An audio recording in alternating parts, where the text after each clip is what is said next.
By PlayStation 4. It is day 2 of week 11. We're coming down to the wire here to solve our top 8 for the stage 2 final. And we're looking to have some fun today. How you doing, buddy? It'll be a little bit of a different look today. Yeah. So Jack goes to Gfinity Summer Masters. For whatever reason they wanted to use Jack, I guess. Jack, if you're watching, you will not be missed. No, we've actually had a great time. Yeah. The short amount of time we've had without been much Jack. more fun here. But hey, let's get into the standings. We'll take a look at where we are headed into today. You still see Optic sitting up top of the standings. When you look through it, you finally start to see a little bit of separation with those 10 and 9 teams. Remember, we came in with, well, not really, because there were four 9 and 9 teams. Now you have 3 10 and 9. Have some huge matches today. So H2K versus 100 Thieves. You fully expect H2K to win that. They go to 11 and 9, right? Next match would be Elevate versus Dream Team. If Dream Team were to win, they'd go to 10 and 10. Elevate drops down to 11 and 8. Now they're in the same spot as Rise and kind of in that same area with H2K. Yeah, it looks like yesterday, the ruling with everything, Optic elected not to play further, so it was a win for Luminosity in the standings here. But going through it, I mean, we've got a ton of big matches coming up today for sure. Yeah, and then obviously NV versus Rise. That'll be a pretty big match coming up in our third spot. Luminosity versus TSM, that's when you expect Luminosity to win, and then Cloud9 versus Complexity. I feel like if Cole doesn't win that one, they're kind of out of it.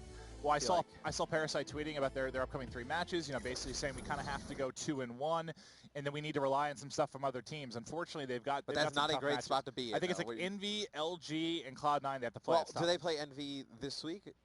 I'm not entirely sure. No, I think the off-stream match, I want to say, I think it's 100 Thieves versus somebody. And then the match of the week would be Optic versus FaZe. So I don't think Complexity plays. Well, we did lose Jack, but we still have Revan here. We're going to use him in some different capacities today. But to introduce himself, we'll throw it over to the guy. Yes, thank you very much, Maven. Of course, Courage, I hope you're having a safe flight over to Gfinity and have a great time there. But because we don't have him, what I'll be doing today is, of course, as you guys know, after each and every match that we play, we like to do, the post-patch highlight reel. And instead of that, I'm going to be choosing out like one key moment of the game. And then I'll be going wild on the telestration today, just breaking everything down for you guys, just giving you some of that added insight into what's happening throughout the game. It's going to be a fun time regardless. I can't wait to get the action going. You already heard the guys on the desk talking about it. These are some very important games that will be going on for some of these teams that, they're trying to solidify their spot in the playoffs. But to bring you the first match, H2K versus 100 Thieves, I'm going to send it back over to the guys on the desk. Mr. X and Maven, take it away. Awesome. I'm excited because, a lot of times, we have a replay guy. We get together some of the big plays, but it's more like a lot of quick highlights, tidbits, 2-piece here, 3-piece there. We're going to break. Montages, yes, we're going to look for more distinct, 45 to 60-minute cuts where Revan thought maybe the game was changed a bit. Huh? You said 45 to 60-minute cuts. I said minute? Yeah. Seconds. Okay. I was like, yeah, Revan's not going to break down the entire game that we just casted. So, my work day is 8 hours. Yes. 45 to 60-minute highlights. I mean, that's longer than the actual match themselves. It's going to be a long day. But it's going to be very long. But it'll be nice, be able to break down the illustration, show you kind of where things went wrong, where things went right, a little bit more depth and detail than we ever to get sometimes. So that'll be nice to see him break it down. But we are getting ready here for our first match of the day. It is going to be 100 Thieves going up against the side of H2K. H2K with the win yesterday, they get to 10 and 9. Yep. So they're sitting on sort of the top side of that bubble, but still in the bubble for sure. They are not safe yet. They have got to win this match. Oh, and this is a kind of dangerous match for H2K. We'll talk about H2K first, obviously. 100 Thieves is Optic's new team. Right. I mean, not Optic, Nate Shot. Team success that needs to play well. You get pretty good games out of Lacefield most of the time, and the respawn game modes need Legal to be right there with them. And, you saw the 62 kill performance the other day. You obviously see there's potential for him to go big, potential for him to erupt. If he can do it on a more consistent basis, this team is even scarier. The other day was 2 weeks ago, by the way. It's still the other day. A week, 2 weeks. 2 weeks ago. When you're 31 years old, when you've had 31 long, hard years. Oh, yeah. 2 weeks is the other day, all right? Day. It's the other day. Like, the other day I consider, maybe, 2 days ago. Let's talk about 100 Thieves. Yeah, let's talk about 100 And what they're going to bring, we saw some unconventional gameplay coming in from them against Optic. You could say that was the other day. All right. You're teaching me the... Within other day range, yeah. You're great at, what is that, grammar? I don't know, phrasing? Just excellent stuff from you, Matt. But this team, I don't know. What are we going to get? Are we going to see your more standard gameplay, or are they going to be pulling out all the stops to try and mix things up here and get upset? It all depends on how Aches woke up this morning, what he feels like. Probably, too. What side of the bed might decide a lot. Yeah, I feel like he's the mastermind behind everything they've been doing recently. And if he wants to bring some of that stuff out in this game, they will. So it's just a matter of what he looks really mean. Yeah, like he's ready for his UFC welterweight fight. That's the lowest one, right? Yeah, I think so. Okay, yeah, he would lose that pretty handily, I think. But yeah, what is he going to pull out here? Are we going to see more of your overkill, Argus classes going big in S&D for them? I don't know. Hey, time will tell. He didn't respawn. I mean, honestly, this ban protect is probably going to be pretty informative of what to expect. Not shocked to see H2K get stock protected right away. They don't want to deal with any kind of bans coming in. All right, here from comes the grip ban. Grip going out. Seems like we're going down the same slippery slope. It's going to be kind of rough. In the Optic series. See what else this 100 Thieves team. It's going to be rough on Aches because SMGs, you really need that grip. After we see the first one come through, Afterburner going to go with the Hands of Fizzer. Okay, so let's see what else they try to target here. I'm trying to think, what were the big things? I mean, I know against Optic they were hitting the scopes quite a bit. I don't know if that's really something you need to do maybe against H2K. We saw everything. It's just the best way to explain it to the people at home. You saw everything. Saw Rejack come out, saw Hive come out a few times, Sparrows as well. It's a very interesting one. So Aches is going to protect Rapid Fire, and Flashbang going to get banned out. Oh, Rapid Fire. All right, well, I think one's like that would be a deadly combination with the grip. I feel like your gun's just going to be jumping to the moon. Like, imagine shooting a VMP with Rapid Fire and no grip. So Johnny gets rid of High Count and Concussion Exactly what I'm So saying. you're going to see Man of War make it in. You're going to see Overclock make it in. All the abilities as well. A interesting ban to protect there from 100 Thieves. Now it's just what specialists they run. I mean, we could see Hive again. We could see Rejack, Sparrow. Oh, you mean the old guy? The old Overclock Hive combination. Yep. Favorite pastime of Johnny, I believe. Johnny was the fan running Hive. Tempest, that's one you don't really see too much in the CWL. Could go Tempest, yeah. He's a very good player with the Tempest. Fizzer with the abilities in, you think probably goes one of them. Yep, he selects Heatwave. Aches and Johnny are the two question marks here. So he's going to go Camo Aches. Interesting, that's a pretty conservative pick. Fears could go Scythe, or he could go... Camo could pull potentially really lethal in certain situations during My question that. is, what does Johnny go? Johnny could go anything. Does Johnny end up going Hive? Okay, so he goes Scythe. So more standard specialist draft we saw here. And honestly, that's not really the first time we've seen Rapid Fire protected. I mean, it's happened a couple, well, okay, maybe not protected, but we've seen it slip into some games. The grip ban is the one thing that we haven't seen much of, just a couple times really, starting off, this week, basically, is where it's come in. So we'll see maybe how that favors the side of 100 Thieves. Now, we'd love to hear from you guys on social media. The question for this game is, I bet, who is the most important player for H2K? And are we talking this series? Are we talking overall? I think it's overall. I think it's overall. Yeah. I would say overall. Who is it for you? I think your AR players are always your most important, just because it makes everybody else's life easier. I would say Fears. I feel like there's a real give and take to that, though. I feel like subs make AR's life easier, AR makes subs' life easier. But in hard point, I guess. Oh, that's tough. That's tough. But all right, so you think Fears? I think it's Lacefield for me for this team, because when he destroys, when he is that guy that's earning that high score per minute, which we've talked about quite a bit with him statistically, he gets involved in the action, has a lot of gunfights. When he destroys, they win. But at the same time, we've also seen when Fear steps up and doesn't have kind of his lackluster games, they're also it doesn't winning. matter. So, yeah. But I think I'll go Lacefield. You Fears, that makes sense though. So I'll go kind of with the sub guy. You're going more the AR role, but yeah, I mean, you look at some other teams as well. I mean, like Rise Nation, like I would say Octane's their most important, just from the standpoint that like he opens things up for everybody else. Like even if like Slack plays really well, like or Looney, or if Octane doesn't play well, it's usually a pretty close game. Like the AR players are definitely the most. Well, let's talk maybe about French Hardpoint then. Would you say Fears is probably the most important person here for H2K when you're looking at French? Without question, yeah. I mean, Fears needs to have a good game here if they're going to win it. Now you think he's going to be going? Well, you probably have like 2 ARs on the side of each squad, so you figure probably Fears and Fizzer are potentially legal, and then you're looking at like Aches and Johnny. those two guys to play well. Well, speaking of the ARs, what changes for you with rapid fire being in, especially without grip? Does that mean I would think your burst rifles are probably Shiva makes it through. Shiva M8 XR2 is something of those combination. Man of War makes it through. Do you need grip on the Man of War though with rapid fire? Like, is that going to jump a bit? I think these guys are professional players. They can handle it. I certainly can. I don't have grip on a gun. It means I'm not hitting anything.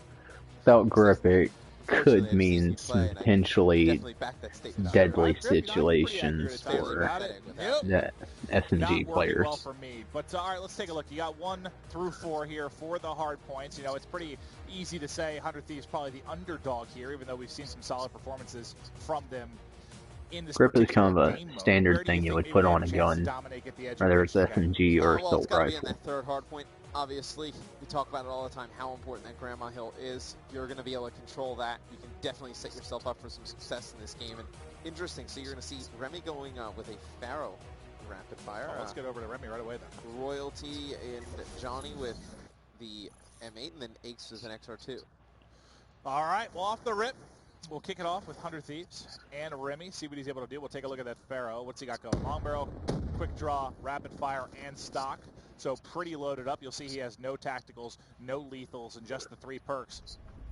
And having overclock here, you're not going to be looking at having afterburner, flak. I mean, you got to think. I'm curious how many classes we actually end up seeing flak jacket on when you have the option of afterburner and overclock. Well, usually when afterburner and overclock are in the game, you're going to run both of them, right? I mean, you need the afterburner to gain, be able to use the movement system to your advantage a little bit better, and obviously you need to move around the map pretty fast. Why the XR2? You'd have more potential kills so far we've seen it using M8. At most, I've seen, I think, XR2, M8, VMP, Pharaoh. There's been a lot of variety here in this opening matchup.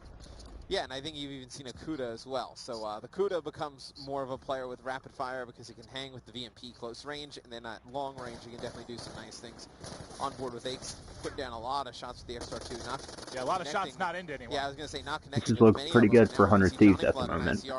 He drops pretty quick. It's going to be H2K in control of the hard point for the time being. So there, we might have seen like different weapon varieties already in this. That's amazing to see. That's a lot. This will be an interesting match than what maybe we've seen in past titles for Call of Duty. Awesome to see the variety coming out from the guys. It just shows how well the weapon balancing has actually been from the side of Treyarch to make all of them viable. Royalty trying to make plays with the Elcar. He has the Tempest to work with as well. Now Pharaoh in hand, but as soon as he peeks that back alley, he is going to drop. We're going to focus on the side of 100 Thieves maybe through the remainder of this time. Then we'll start to swap and get a little bit of a look at the H2K side as we swing things into Grandma's. Yeah, you saw Aches there trying to contest that for a little bit of time, but his team needed to focus on getting control of the Grandma hardpoint. 10 seconds left. They're trying to push in towards that hill, and they're going to get the last few seconds of it, but H2K set up to control this back train area, and see Legal's able to get one. Not going to get the second one. They have to get Remy out of this position. You see Fears with a big gunfight here. As long as he survives, though, you're at least delaying, distracting is not going to matter because there's nobody there to follow it up. So H2K, we're looking at their roles for a bit here. They've been able to take control of the back spawn for Grandma's and looking to open up this lead a bit. You saw the Man of War there as well. So basically every AR now been represented in some capacity, or it certainly feels like it. Dealing with Trax is Fears, but who got in behind here? Who was able to force a spawn? Did Remy pop back there? Yeah, there was somebody back there that on the side of 100 Thieves who actually got behind Fears and went right over the top of that white truck. That's the spot that I like using. And one person ran through, the other person spawned there. Well, yeah. Once he got through, I hope that wasn't just a spawn for the first player. Otherwise, that is just disaster for the side of H2K. But whoever managed to push through 400 Thieves gives them the favorable spawn and opens things up for the moment. But it's Fears winning gunfights in the back. I've got him highlighted, who's able to basically take it right back. But unfortunately for H2K, all this time going the way of 100 Thieves. Yeah, it was a huge play. I believe it was Remy. Oh, he didn't check his 6. That would have done, so probably would have waited. It looked like that one was going to be completely dominated by H2K. 100 Thieves make it pretty interesting. Oh, yeah, absolutely. I mean, that looks like it may be a full 60. Instead, they basically end up splitting it, and 100 Thieves now back in control.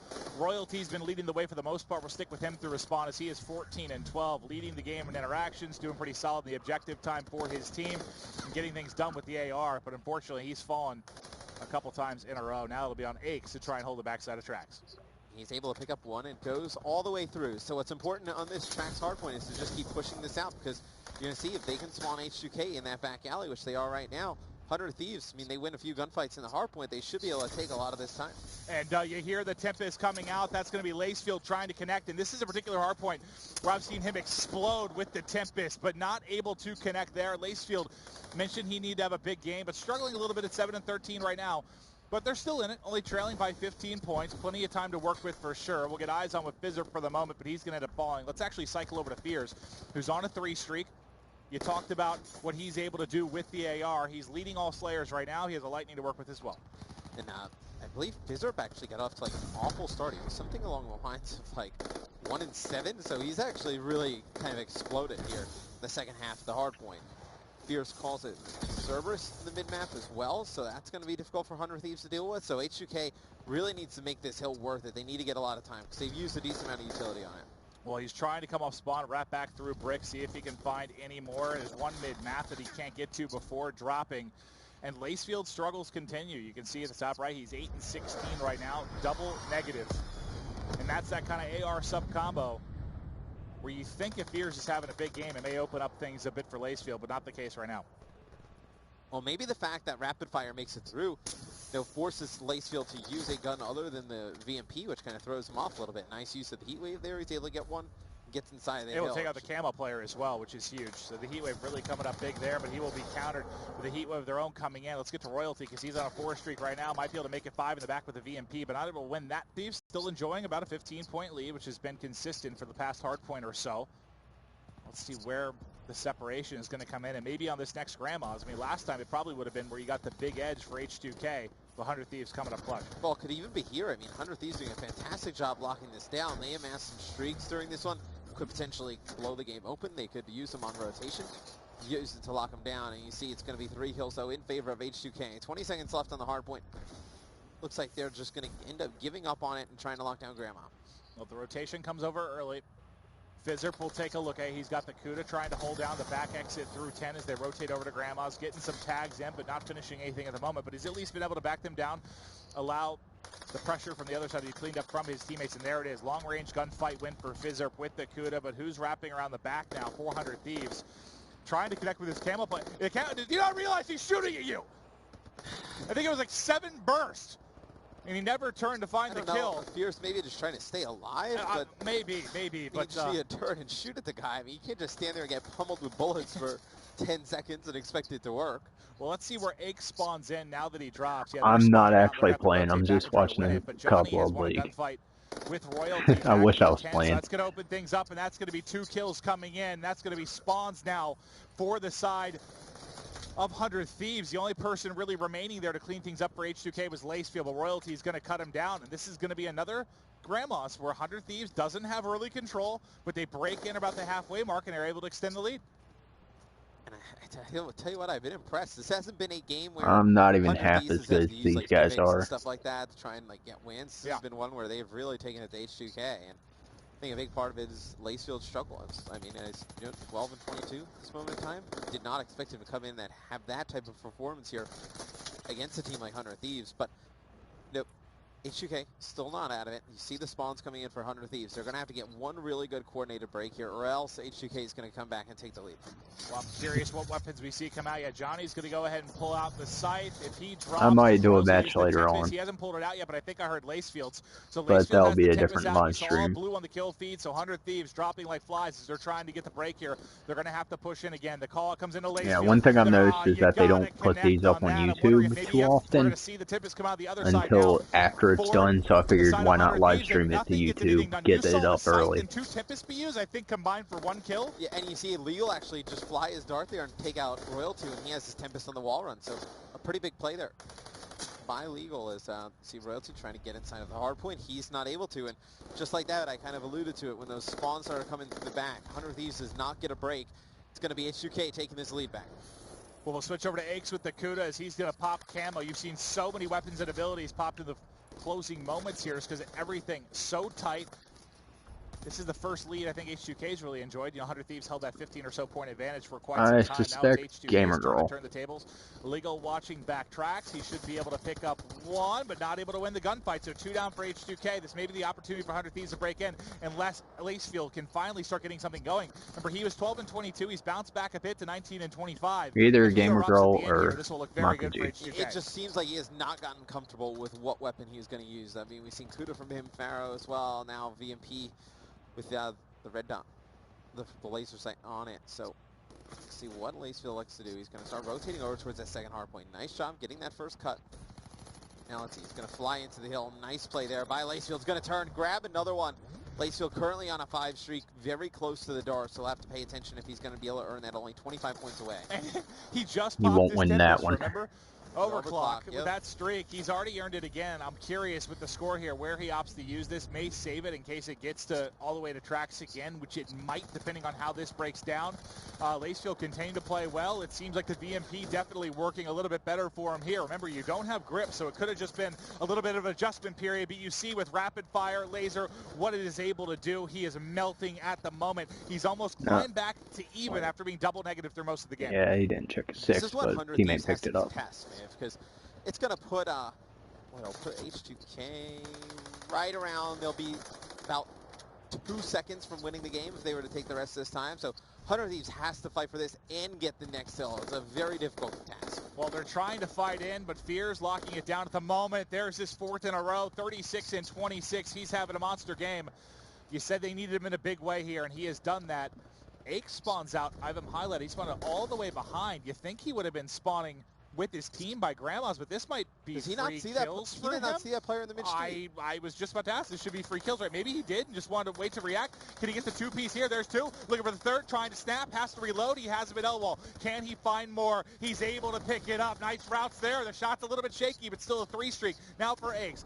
37 and 22. Right there. 100 Thieves has to play perfect right so now. They're holding Grandma's. There's 30 so points left, so they'd be around the 230 mark if they were able to hold this and all come down to tracks. And you actually hear that it's Lacefield popping his Tempest and not getting anything with it. So, so he already dropped his Royalty. Royalty must have used his as well, so he's got a ways to go. I don't want to say it's a little bit of a panic use, but I don't know if you would have needed it to get into Grandma, and H2K is able to break. Big kill, though, by Royalty. He comes in with the L cartons, able to take out 1. Looks like 100 Thieves. If I could, I'd end up playing the next year's. Probably stole, it's a matter of setting up the team and getting sponsors. Thieves, so at least gives you a little bit more separation, but now this is everything. They wrap out. They need to win all the gunfights. The Heatwave comes in, and Royalty's able to pick up 2. Can he push to the back, find the 3rd? He's got the M8 as well. Nice shots there as Royalty picks up the headshot. And this is coming down to the wire. They just need to hold off one more wave. One more wave, and they may be able to win this. Can Royalty go big? He's on a 4 streak right now, looking for more. Kills him through the heat wave, but he will drop. Who else is there to make the trade? Is Johnny, but he can't pick it up. You have Aches and Remy coming in the back. They need to win the gunfights, but they're not getting it done. Both are going to end up falling. And now H2K has control. Here's the site. Nothing done. Lacefield inside. H2K needs 1, and there it is. They close it out. Oh, and it's a great job by That was H2K. a good match. They were able to actually get control of tracks after 100 Thieves gets it, and instead of just kind of sitting in the hill, turtling inside of it, they just push out, push out, push out, and you see at the end there, the sight gets pulled out, nothing able to be done with it. Well, because honestly, Lacefield's so aggressive towards the end of tracks. I feel pretty confident saying throughout the course of that entire game, the weapons had almost 0 impact. Yeah. If you take a look at the Tempest, you got several uses due to overclock. I don't think I saw more than 1 kill really be picked up. And H2K, 100 Thieves gets a great game out of Royalty. He goes 48 and 37, a minute 39 and a hill with 18 defense. Well, honestly, it sort of felt like when he died there at tracks, it was done. I don't know why. He was just on such a tear. When he fell, you're like, uh-oh. Yeah, no, you thought Aches played pretty well also. So, it's a good start for 100 Thieves. They're just not able to win the map. Yeah, and you like to see that even with it being a little bit more standard. I know they pulled out some tricks in their match against Optic, but here, a bit more standard. they protect rapid fire, but still gun on gun. Otherwise, pretty standard. They play them very, very tough, one that certainly comes down to the wire. Maybe they would have been able to steal. But now to break down the scoreboard and go over a bit of the replays, let's toss it over to Reb. Thank you very much, Maven, and wow, what a game that was. I thought for a moment there 100 Thieves were going to be able to close it out. In case you didn't know how this actually works, is it's a best. Game, as you guys can see the scoreboard, you gotta win obviously having a big 4 game, matches, I believe. with 18 defense. But even though Lacefield, so you can lose 3 and then come back and win 4 I thought or something like that. Phenomenal job of just You either got to adjusting win 3 or how win everybody 4. was performing on the team. Can't Obviously, remember which. Lacefield was struggling. I think it's Normally, 4. he's one of their key Because there's a total of 7. when it comes to doing damage inside the hard point. So what he did, he's like, okay, guys, I'm not killing everything. I'm not shooting like my usual self. He puts pressure onto his teammates to push out of the hard point and pick up kills around him. And of course, 3 minutes, 4 seconds to the objective time, he took it upon himself just to put himself inside the hard point and soak up as much time as possible. Now, I was able to pick up one replay that I really want to show you guys here. For me, this was a turning point in the game. So this is the second Grandma's hard point of the map. Right now, 100 Thieves, they have a pretty sizable lead, you know, around 30 points. And the game could turn out one or two ways for me here. Either H2K, they're going to flat out win the rotation, they're going to solidify their position over at the Grandma's hardpoint, and they're going to get the full 60 seconds, or 100 Thieves have an opportunity to run away with the game. So let's go ahead and roll the clip. Right now it's going to be 100 Thieves in rotation over towards the Grandma's hardpoint. We all know how hard it can be at times, but because of a key kill here going down over near the wall side of the map, you can see how it's going to draw players out of position, and momentarily 100 Thieves actually block the backside spawns over near Globe, and they're able to push through. You see that the casters, I think Maven was driving, switches over to Royalty because he's given a huge opportunity to bring the game in 100 Thieves' favor. He gets a key 2-piece right here. He's going to get some help from teammates who are desperately trying to flood through the backside of Rails, but unfortunately, in the end, it was H2K holding it. And keep in mind, throughout this moment of the game, right, they're holding on to time inside the hardpoint. So let me just break down like an overhead view of what just happened. Obviously, we're over at the Grandma's hardpoint, right? The blue X's are going to be Grandma's hardpoint over at the top right. So they have a guy inside the hardpoint, and they're doubling up over near back tracks, right? So these hours are going to represent what these players are looking at this moment in time. So this is what everybody in H2K is in charge of doing. But what 100 Thieves do is the player who pushes up middle street, he wins this engagement on the player over near L wall. So I'm going to erase him off the map. What this does is it forces the guy who's watching back tracks to rotate over and overcompensate for the fact that they no longer have that lane covered on the map. And of course, when he rotates over, it allows the players from 100 Thieves who are set up over near back tracks to push on through. In this case, it was Royalty. He's able to push through. That player dies. Let me delete him off the map. So Royalty is able to push on through over towards back Globe, and he sets up back here. And momentarily, he's blocking the spawns that are going to be coming in for H2K, like around this area. He's blocking that off because of his presence right there. This gives 100 Thieves a big opportunity to kind of come back, I guess, into the hard point and at least contest for position going into the Grandma's hard point. So I thought that was just a key moment in the game for me. Once again, one of two things could have happened right there. Either H2K were going to solidify their position, which is what they did, and they were able to come back into the game. From there, they were able to get, you know, I think it was like their first lead of the game, or 100 Thieves with that opportunity from pushing through tracks and blocking up the spawn. They would have been able to push into the Grandma's hardpoint, get the remainder 40 or so seconds, and really start to run away with the game, building a big lead there. And then, of course, you know, the final moments of that game was absolutely insane. Royalty was going huge for 100 Thieves.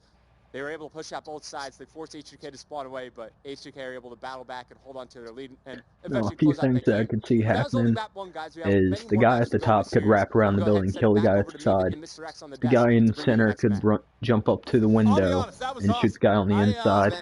You know, sometimes I'll be honest. Now, while he jumps up to the inside, the guy who was up at the top after he kills the first guy can wrap through the other window or the doorway and hit him from the other side, giving a guaranteed win. I'm an elder, and sometimes when it's a long day, we're between matches, and I'm just all over the place. But that was very, very cool. Awesome stuff from Revan. You see him intently watching the game and finding key moments to break down. Is that one? Yeah, it was a nail-biter. Certainly came down to the wire. But now, guys, we're just waiting to get hopped into our BAM Protect 4 Game 2, and we'll get ready to go here shortly for our Search and Destroy. Yeah, it looks like it's actually just begun. So it'll be a hunted Search and Destroy, map number 2, which obviously just doesn't prove difficulty for both sides, but just a little bit of a different kind of feel. So you see thermal and blast suppressor, the first two things gone. Very different.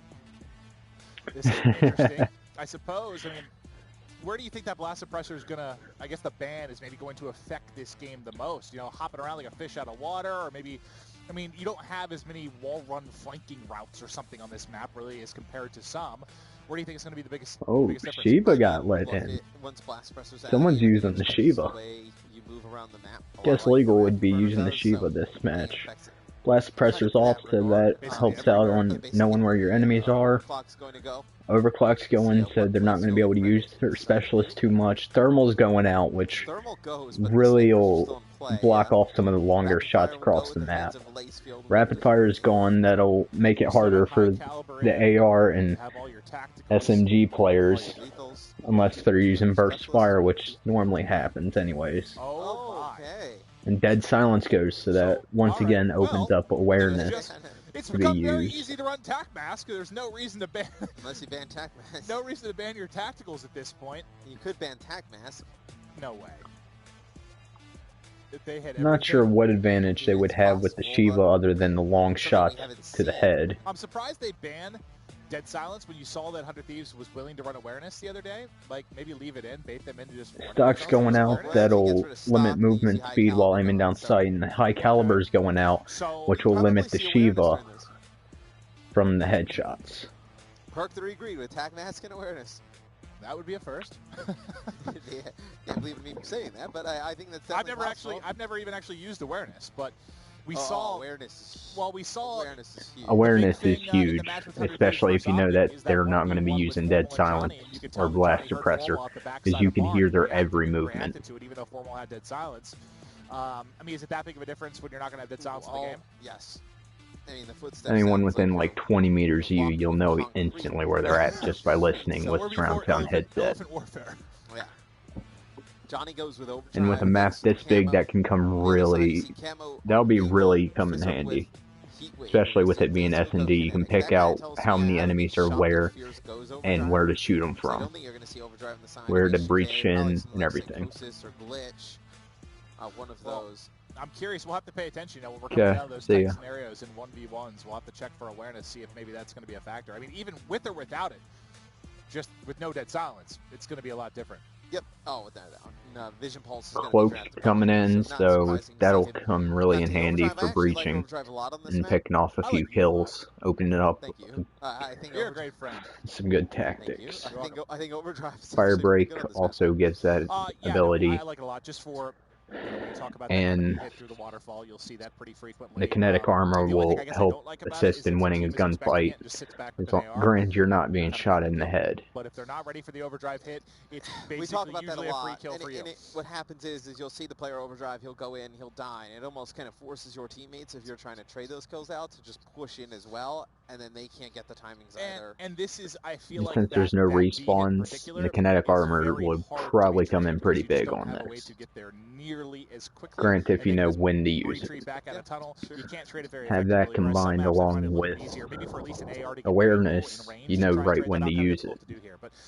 How far away your enemies are and everything. How's the defense set up when you're going to hit that with overdrive? I mean, you go look at like all the specialist abilities, this kind of game. It's like situations when you use them, you got to time it right. Yeah. I think overdrive is one that you can definitely be put to use. Kinetic makes it in on both teams. That's something that we see kind of, I don't want to say like has been phased out, but some people like they just don't agree. Like you should be using kinetic in search and destroy from the same way you don't get it sometimes, which is true. It takes a little bit longer to get. If there's no overclock in the game and you're playing pretty poorly, you're not going to get it. Let's take a look now at the map here for Hunted. Yeah, but I agree. It's been kind of back and forth. It just depends on the team whether or not you want to use that.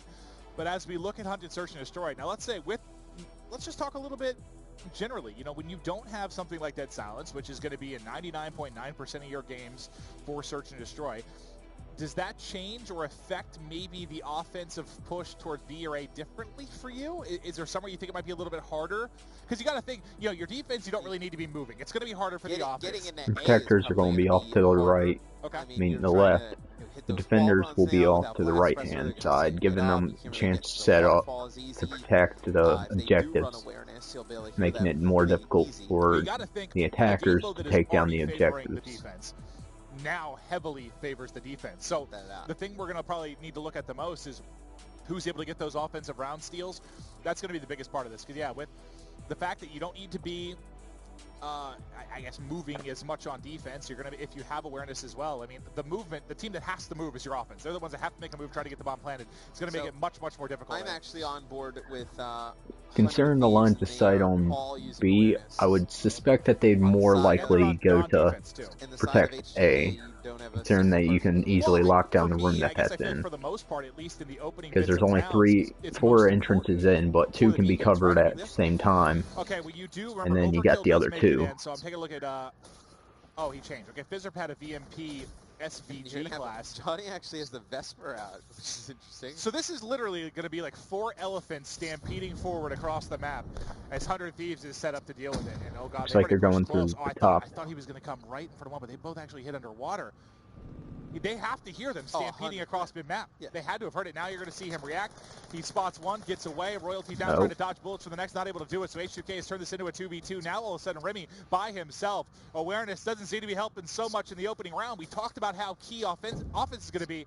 H2K may open with an see if he can pick win. the 2 off, because they're right in. Going. I mean, you can see Remy. He can definitely hear they're going over towards A. You can probably hear the bomb going down as well. And going to come right out of water, going to challenge the bomb player. That's just crazy. All right, well, I mean, you got to expect nice one for H2K. Just kind of flies out. And I think we no, it's not a one-round thing. We may actually have I believe this every single AR and every single sub outside of maybe the Razorback represented in this series. And the KN. I don't think you'll see the KN. We saw the KN, was it yesterday? Yeah. 2 days ago, I believe, actually. So. 2 days, yeah, you're right, Monday, yeah. We saw the KN a little bit with the Optic series. Okay, so now let's go back.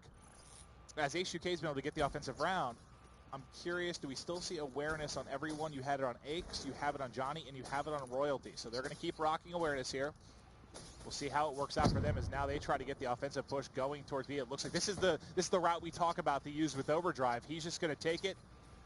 Nobody home. There's one underneath. Where is Fierce? He just sneaks by all of them. He's going to catch him playing the bomb. How does this happen? You have 3 players there. He's able to go 1 for 1, and he stops the bomb from getting planted. Now they have all the time for the team to rotate across. What a big kill from Fierce. Yeah, and let's see how H2K likes to play this. They're going to try and stun and nade their way in through Cave, and it's like Legal being cautious on how he wants to approach this. And then just runs right out, gets taken out on the bomb site. It's going to be Fizzerp trading it out. 2v2. And here comes Lacefield on a big flank. He's able to get 1. Still looking for the second player. It's going to be Aches able to turn into a 1-on-1, but they know where the bomb is, so they don't have to go chase Aches. They kind of have to just sit there, play the bomb. Okay, so now the difference here, let's take a look. You see the class from Aches. He has Tac, Mask, and Awareness. If you go to Lacefield, Tac and he's covering out, basically being Awareness and Flak Jacket, I guess, kind of is the big thing here. I don't think anybody has any nades up, but he is going to go ahead, get this planted. Now, he should be able to hear Lacefield coming. Looking pretty bad. Pressure comes from. I mean, unless he's going to slither like a snake up. That's what he seems like he's going to do. Yeah, just wait till you hear these footsteps. And look at Lacefield. You can see he's just like creeping forward. You got to think he's so scared to make a play. At this point, he's got to like crouch walk all the way over. Do it. Just crouch walk. Now here he comes. Here's it. Hello. There it is. Yep. And that's the power of awareness. I mean, that's a closer gun battle than a 100 Thieves with the comeback. I was about to lose it if he lost that gunfight, because he literally hears this entire route up, knows right where he is. Bam. Peekaboo. And still, dude, if Lacefield gunned him there, that would have been some sick stuff. It's the power of awareness. Toss it on. Like I said, awareness was coming really big during this. All right, well, you've got 1 round now for either side. I thought that this was going to be very advantageous to the defense in my head, but so far each team has won their offense. I tell you what, awareness is pretty good on both sides. But they haven't been running it on both. It's only been the defensive side running it. Well, no, we just saw 100 Thieves. You're right. 100 Thieves has been running it. H2K hasn't run it at all. H2K has not run it at all. Now they have. Okay, so Legal switched. Okay, so Legal has an awareness class. Just Legal. Okay. That's interesting. I wonder how many guys on H2K actually watched the 100 Thieves off the game and kind of were prepared for this. You would think. I mean, it was kind of the talk of Twitter, so you would assume they had an idea. Let's get back to the offense here. So if I was H2K, what I would do is I would just 4-hit sites, and that kind of just eliminates the entire, playing slow awareness aspect of the game, where they're going to know where you're going, and you can't really be sneaky. I would just keep, if I was them, I would just keep hitting. I'd hit B, I'd hit A fast, I would just do everything fast. And he knows. Get into the sites. Just doesn't know where. Working on the plant. Oh my God, he doesn't check the close corner. He drops a bomb in the water as well. Yeah, that's great. Well, now it's going to be Aches now by himself again. He just clutched up on a 1v1. Can he turn it into another? The shot's a little bit off. Hasn't won that one. Trying to win a second. He's shot just about every single stalactite and player here, but not picking up any kills. Yep. And even though 100 Thieves trying some unorthodox things, it's going to be H2K with a 2-1 round advantage. And see Legal there on the final kill cam. Able to take out Ace, but yeah, I mean, when both players are jumping at you, it obviously, throws your aimer for a loop. So very difficult to target those players. Ace drops, H2K takes the round. All right, let's get back over to the offense now. Ake's having a pretty solid start at 4-2, not able to clutch the 1v2 there, but we just saw him a couple rounds ago take that one-on-one. Can he continue to carry the load here for 100 Thieves? It looks like they're kind of doing what you asked for, at least kind of hitting this hard, I believe. Royalty fell off the map, I believe, doing the jump Looks up like to they're the pushing window, Bravo what this it time. like. Bravo's So it's actually a been 3v4 very pushed early pretty for 100 heavily, Thieves. or than I thought it would at least. No, it is not. As now that's forced Aches to kind of worry about the flank, whereas Royalty probably would have been able to cover that. It's kind of thrown a wrench into whatever plans 100 Thieves had off the rip. Well, Aches definitely heard one player in the mid. Does not know whether he slid up towards this corner or away. Now it realizes as soon as he clears it out that it's completely open, and he has to hear these players coming through cave. Well, the question is, does Legal still have... No. Oh, sorry. That's not Legal. Legal does still have awareness. So he has an idea. Bomb's getting planted. Or, sorry, defused. Bombs getting defused. They're all dead. All four got dropped. Pretty, I'm going to go out on the limb and say 100 Thieves does not know how to play Hunted with each other. Well, yeah, that could be. And you're losing Royalty in the opening couple of seconds. By jumping off the map. Yeah. But it just seems they're a little bit all over the place in their calls and decision making. So see if they can make something happen together. Now, see it's going longer than I thought it would. This offensive round. This map is as good as over, I think. Well, let's take a look at some of the classes. Just hopping between the guys on offense. All right, well, let's stick with Legal for now. He's going to be the one with awareness. Who's the lone man here to deal with this right now? We got Johnny highlighted. Johnny is going to be playing a defense. Somebody has rotated to the back as well. That's Royalty here to help him. Johnny's up close and personal. The Haymaker, there it is. He already picks up one with the Haymaker. They haven't traded it out as of now, at least inside. You still have Johnny set up, and you can see. At this point, they just need to force Johnny out of this area. Don't put him in a position where he can pick up easy kills with the shotgun. Extended mag, quick draw, laser. He also has the VMP to work with as well. And I just saw an HC get called in. Let's hop over to Fears to see if maybe he can hunt down any kills. Do the two remaining players have Blackjack? Can you check real quick? Johnny does not.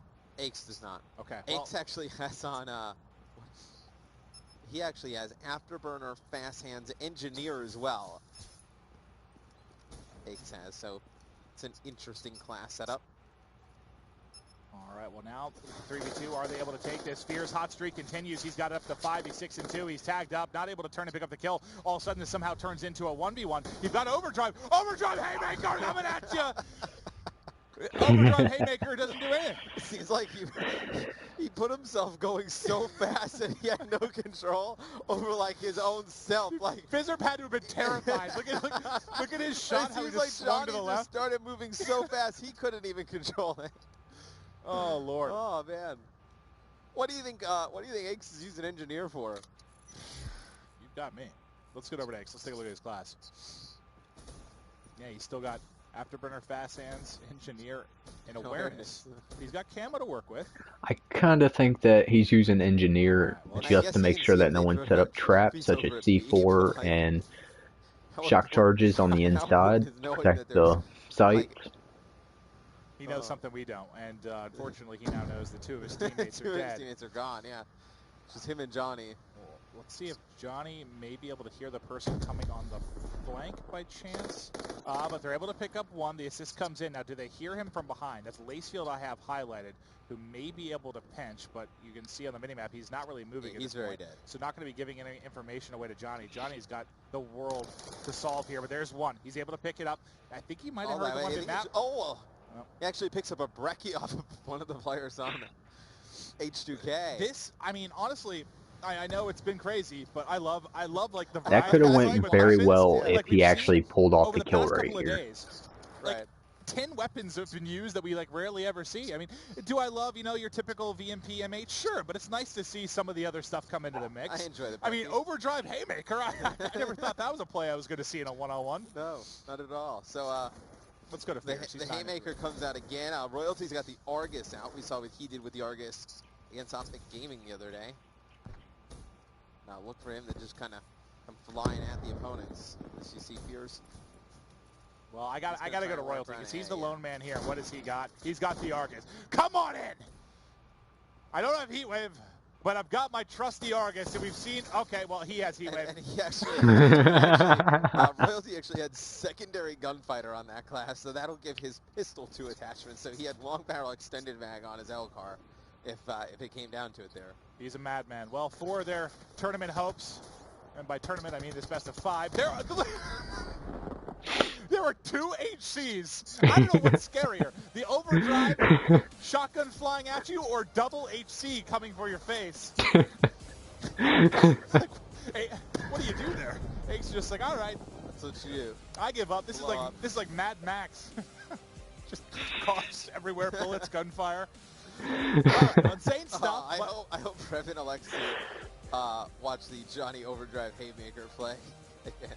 That would be nuts, but he was going so fast. So yeah, no, he didn't hit anything. What was funny is you saw the moment of fear for Fizzerp though. He's like, oh god, because he was just like, oh, and his aimer goes, shoots the wall and then snaps back on because he was just like, what is this? So Johnny, like, he just comes flying down the stairs, like he's jumping that way, he's looking this way, he just cannot control his Haymaker Overdrive. Well, I'll tell you one thing, H2K. Yeah, okay, so Optic didn't really have, I guess, maybe as much warning or insight going into the search and destroy. They were caught off guard. They were down 3-0 pretty much immediately. H2K has some never really had a chance to react. Yeah, H2K had no problem with it. They were like, okay. But that's what you expect from like a team like Fizzerp. Like, it's like, all right, you guys gonna use weird stuff? Well, yeah, get 6-1. Take that L. But let's toss it over to Revan to take a look at the after-action report and break down that game too.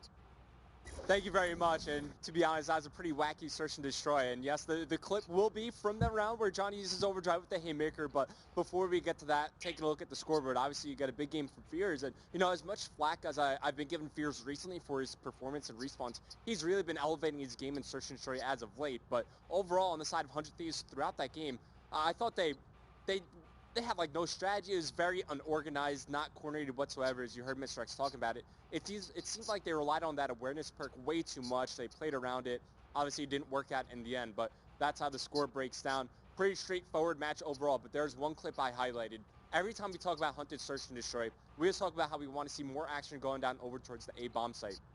And I thought when H2K developed their push early in the game, I think we're in round number 5, I thought they really demonstrated why we want to see more action towards the A-bomb site, because it could work out really well. So let's go ahead and play the clip and see how the action develops. So you can see 100 Thieves, they're set up because they dedicate 2 players towards the B-bomb site, which is kind of what you have to do.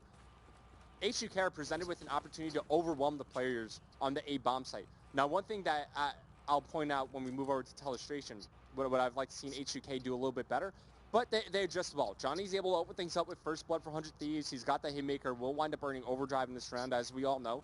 But right here is really why we like action near the A-bomb sites, because when you push all the way through, you wind up having so much area to work with. And then this is just a beautiful use of the HCXD, because now there's just some information that you don't have in this current situation for H2K. You don't know if they're still in the A-bomb site. You don't know if they rotated back over towards the B-bomb. The HCXD gets them the key information that they need to just dedicate a push towards the A-bomb site. They wind up getting the bomb down, bring it to a 1v3, just because whenever you're trying to retake the A-bomb site, you're just left in an awkward position. So, once again, we're going to be looking at the A-bomb sites located inside the lobby. Now, what H2K do, they'll be represented by the blue arrows, is they decide to push right through the bridge collectively as a group, and then when they make their entrance in towards the A-bomb site, they're kind of like the door facing the deck, they're only fighting from one angle. So maybe if you send, well, they did wind up adjusting in the final round that you saw there of sending one player to pinch in. It was Fizzerp who had Heat Wave. But still, when you attack from 2 angles like that, you almost guarantee at least you trade out your life. But as I'll clear the screen, and we'll see how the action develops, like, eventually the setup wound up being something like this for H2K in a 3-on-2 situation. And once again, the only information they didn't have was that the 2 players from 100 Thieves decided to rotate out towards the B-bomb site. But then they called in HCXD, you saw Fears, called in and got the information so that everybody can just commit over towards the A-bomb. They really get the plant down. Johnny did make it interesting with that Overdrive Haymaker. But in the end, just because you're able to get so much area behind that A-bomb site over near that back forest area, like, it's a lot of places and corners and spots that you need to check when you're trying to retake the bomb site. And I think that was a big just a good play from H2K throughout that specific round, and always why I want to bring up that I want to see more action over near the A-bomb side. I feel like there's still more room to experiment with that, but that's only second map of this match. H2K find themselves up 2-0 over 100 Thieves. I'm going to send it back over to Maven and Mr. X to bring you map 3. Great stuff there from Revan, and yeah, it's the little things like that that maybe, you know, while we're casting in the middle of it, just going through the play-by-play stuff, you don't think about how important that HC is, just to give you the information. Right. There's 2 there. Hey, we can hit A. It's wide open. So excellent stuff, kind of breaking it down for the viewers at home. The game is very, very fast. It's tough to follow sometimes, especially if you're a newer viewer. You don't play the game as much. It's very difficult to tell all the intricacies that go on in a specific round. So great stuff from Revan trying to slow it down for you guys at home. We'll be jumping into the Ban and Protect as well for Infection Uplink. It'll be game 3, obviously, if you're just joining us. H2K up 2-0 here versus 100 Thieves. 100 Thieves, see what they try and do in this one. Oh, here it comes. Oh, here we go. Here we go. See you later, Elo. See you later, BOA. Oh, there you go. See hello. You better protect it, Lacefield. If you want, okay, no, BOA's gone. Remy, take care of it. I don't think they'll go down that road. You'd probably go, well, no, Grip. All right. If anything, you would have went Varix before BOA. I mean, BOA's basically reflex is what we saw when they were playing Optic. I mean, that's kind of what Revan and Jack were talking about. Like, it's basically a reflex. Like, that's what you saw Formal and them hop to, and then the next game they ended up getting rid of it. So we still have Overclock on the board. You still have High Cal, Varix, and Boa sites as well. I guess we should note them. Well, I mean, the Elo and Reflex are good on SMGs and I don't know. I guess I feel like maybe it's just me, but and I ARs. Like an M8. I feel like that would just be awkward. The overdrive's blocked to prevent high pushing to the middle to get the ball. Grip's going out to lower accuracy. High Caliber's going out to make it harder to kill because someone's planning to use battery using Overclock or Flak Jacket. When Greed's gone. Now that's something you don't see too much. Well, typically teams don't really run Black ever. But they're trying to see it very, very often. You're gonna have all your explosives. Getting rid of High Calibers, trying to protect people who are using kinetic. Either Overclock or Afterburner. I guess who do you think is most important Once here? again, kinetic. Okay, something like Uplink. Wouldn't you think, okay, maybe your camo person needs to have Overclock because you know how big camo can be as far as putting points through. Overdrive comes off, so you don't have to worry about that. I guess where would you want Afterburner versus the Overclock trade-off maybe for some of these classes? I mean, I guess you're definitely going to want to run Overclock. You're definitely going to want... I feel like if you're the camo person, you have to have Overclock. You have to. You're going to have, obviously, fast hands. I mean, concussion and flash make it in, well, so you're going to need... I guess my question is, do you think like everyone should be running Overclock, or do you think Afterburner needs to be on some of these classes? I think everyone should be running Overclock. I mean, you do get... Well, the kinetic players should. So kinetic, because kinetic takes the longest to get. Your weapons? I mean, if you're like your weapon guys, as well. Well, that's what we'll check. I guess if you're like a Heatwave player, you could probably run Afterburner, but at that point, like you want Heatwave as many times as you possibly can. That's the argument. Like, yes, it's nice you can move a little bit faster, have a little bit of freedom and movement, but think about a map like Infection. Heatwave can pull pretty big, and so can kinetic armor. Chrome, but not really that much wall running really goes into this map. So I don't know. For me personally, I would say Overclock for all 8. As far as the active camo goes, they'll be pretty good for them getting a point. It'll help them clear out the area around where they need to get the ball in. It's not very frequent, but I like that it really creates a difficult decision. Maybe in this case, not as bad when it's just going to be Afterburner kind of versus Overclock. More so in Perk 3, obviously, if you're talking about something like Search and Destroy. But I don't know. It'll be interesting to see how these guys opt to play it out. But I will tell you one thing. If you've got one person running Overclock with camo on one team and the other side is not, I'm picking that team to win. Just off the fact that they have camo more? I mean, I guess camo is pretty powerful. Well, but let's take a look at the map here as we get ready for Infection Uplink. Because camo also could be used to get somewhere the Afterburner ball. feels like more a necessity. Absolutely.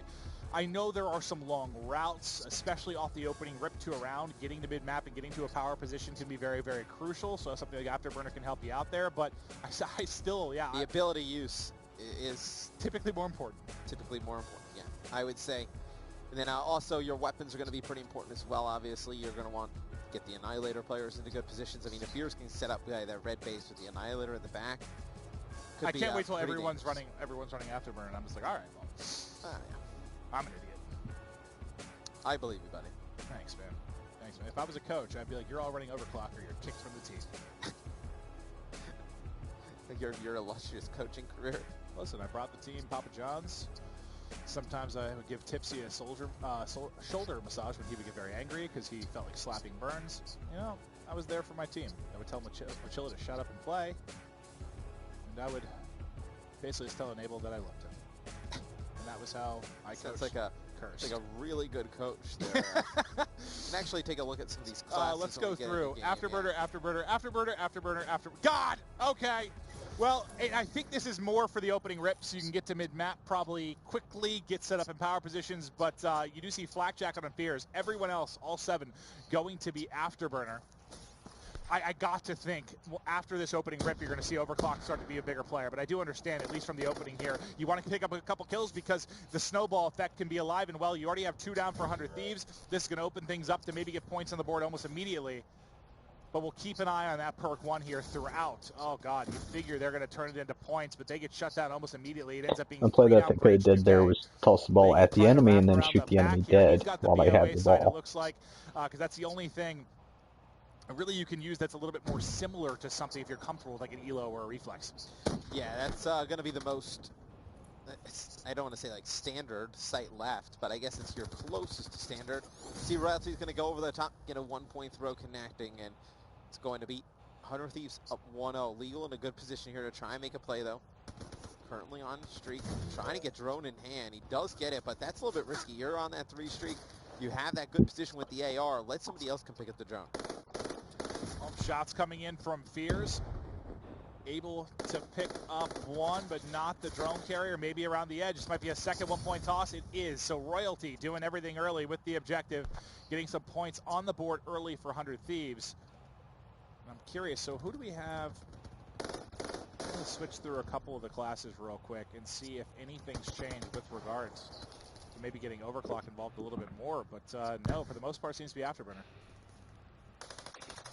It seems to be everybody going with Afterburner, which is kind of surprising, I guess, to us. Am I blind and like Overclock was panned?